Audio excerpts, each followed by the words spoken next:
From the last two lectures, we now know that the Modbus master device on the network is the one that sends request messages to the slave devices on the network. Now, not all request commands are the same. In this lecture, we are going to look at the major types of request commands that a Modbus master device can send to a slave. We will also look at the responses that the slave will send in each case in the next lecture. The type of request command that a master will use will depend on what it is trying to do, what type of data it is trying to read, etc.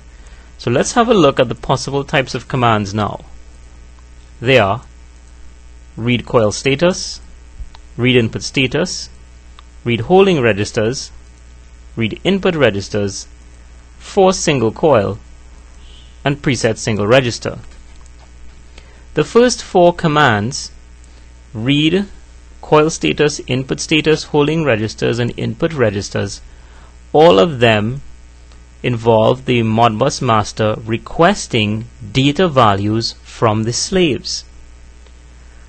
In order to request those data values, from what we've seen, it must specify the Modbus unit ID of the slave, and it must tell the slave what registers, memory blocks it wants to read.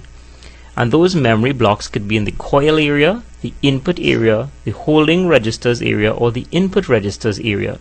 And it will use the appropriate command. So for instance, if it wants to read 2 memory blocks from the input status area, it would use the read input status command together with the actual addresses, the memory block addresses of the data values it wants to read, and it would send that to the slave, and the slave would respond with the data values. And this happens similarly for coil status, holding registers, and input registers. For force single coil and preset single register, these are what you call write commands. So what is happening is that the Modbus master will use these commands to write data into the memory of the slave. Force single coil means that it can actually set the value of a particular memory block in the coil memory area of the slave. Remember that in the coil memory area, the memory blocks are either 0 or 1. It's a 1-bit memory block, so it could be 0 or 1. So it can be set to 0 or 1.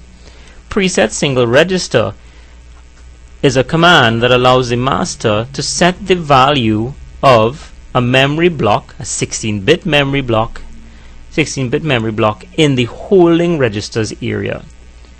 The master cannot set memory blocks or change the value of memory blocks in the input status or input registers area at all. There is no command for that. It can only do so in the coil and holding register area. So the first 4 commands here are read commands. The last 2 are write commands. Alright? In the next lecture, we're going to look closely at these commands, especially the read commands, because we want you all to understand a particular manner in which data is read from a slave. It's actually read in blocks, and we'll actually see that in the next lecture. Okay.